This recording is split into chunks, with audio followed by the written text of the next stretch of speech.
ஹாய்மா, ஒரே பிஸியாக இருக்க. ஹாய், அனைவருக்கும் வணக்கம். பிஸிலாம் ஒன்றும் இல்லை ஆஞ்சி. இப்போது சம்மர் வெக்கேஷன் முடிஞ்சு நம்ம எல்லோரும் ஸ்கூல் கிளம்புறோம் இல்லையா? திரும்பவும் நம்ம பரபரப்பாகணும். காலையில் டைம் சீக்கிரம் பஸ்ஸை பிடிக்கணும். ஸோ அதனால் இந்த வீக்குக்கு தேவையான சின்ன சின்ன ப்ரிப்பரேட்டிவ் ஒர்க் பண்ணலான்னு இருக்கேன். ஓகே, என்ன ப்ரிப்பரேஷன்ஸ்? என்ன ப்ரிப்பரேஷன்னா, உங்களுக்கு நீங்கள் ரொம்ப பிடிச்ச ஒரு பருப்பு பொடி, அது இட்லி தோசைக்கு நீங்கள் விரும்பி சாப்பிடுவீங்க. அடுத்தது கொஞ்சம் வேர்க்கடலை நம்ம வறுத்து வச்சிட்டோம்னா தேவையானப்ப சட்னி அரைச்சிக்கலாம், ரசம் பொடி அரைச்சி வச்சுக்கலாம், பூண்டு உரிச்சு வச்சுக்கலாம். காலை டைமில் நமக்கு ரொம்ப ஏர்லியராக கிளம்புறதால இதெல்லாம் இருந்ததுன்னா ரொம்ப கொஞ்சம் சப்போர்ட்டிவாக இருக்கும். இன்னும் சின்ன வெங்காயம் இருக்குதுன்னா உரிச்சு வைக்கலாம். அந்த மாதிரி குட்டி குட்டி வேலைலாம் செஞ்சு வச்சிட்டோம்னு வச்சுக்கோங்களேன், அந்த வீக்கு கொஞ்சம் நமக்கு கொஞ்சம் ரிலாக்ஸாக இருக்கும். இதெல்லாம் கொஞ்சம் ஹெல்ப்ஃபுல்லாக இருக்கும். செய்யலாமா? செய்யலாம்.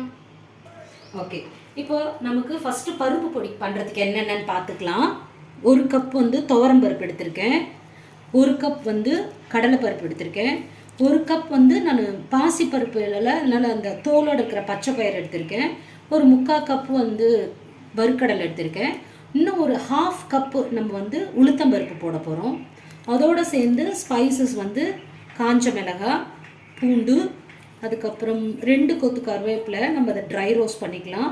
அதுக்கப்புறம் மிளகு, சீரகம், கடைசியாக கொஞ்சம் பெருங்காயம். இது எல்லாத்தையும் நம்ம ஒன்றா ஃப்ரை பண்ணி எடுக்க போகிறோம் தனித்தனியாக. ஓகே, சரியா? ஓகேவா. வெரி. ரசத்துக்கு என்ன பண்ண போகிறோம் அப்படின்னு பார்த்தோம்னா, ரசம் பொடிக்கு ஓகே 1 கப் வந்து மல்லி விதை எடுத்திருக்கேன், தனியா.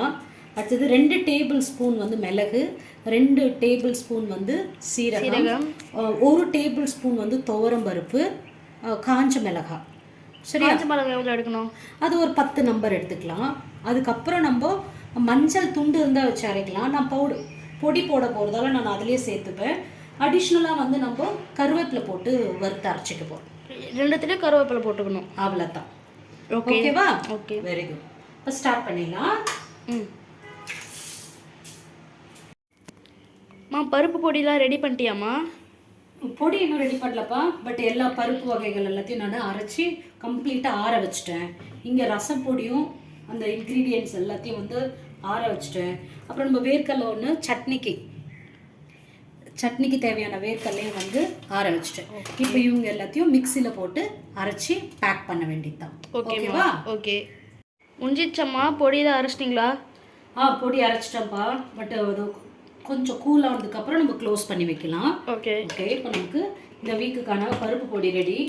அடுத்து சட்னிக்கு வேர்க்கடலையும் கொஞ்சம் காஞ்ச மிளகாவும் நான் அரைச்சி வச்சுருக்கேன். ஓகே, அது ரெடி ஆயிடுச்சு. அடுத்ததாக வந்து நம்ம ரசம் பொடி பண்ணோம் இல்லையா, அது க்ளோஸ் பண்ணி வச்சாச்சு. ஃபர்தராக வந்து இந்த வீக்குக்கான நம்ம பூண்டு சரியா, அதை நம்ம ஃப்ரிட்ஜில் ஸ்டோர் பண்ணிடலாம். ஓகே, அவ்வளோதான்ப்பா. இதெல்லாம் இருந்துச்சுன்னா நமக்கு சின்னதாக ஹெல்ப்ஃபுல்லாக இருக்கும். இந்த ஒர்க்கிங் டேஸில் நம்ம கொஞ்சம் அவசரமாக இருக்கும்போது எதையாச்சும் யூஸ் பண்ணி அட்ஜஸ்ட் பண்ணிக்கலாம். ஓகேவா?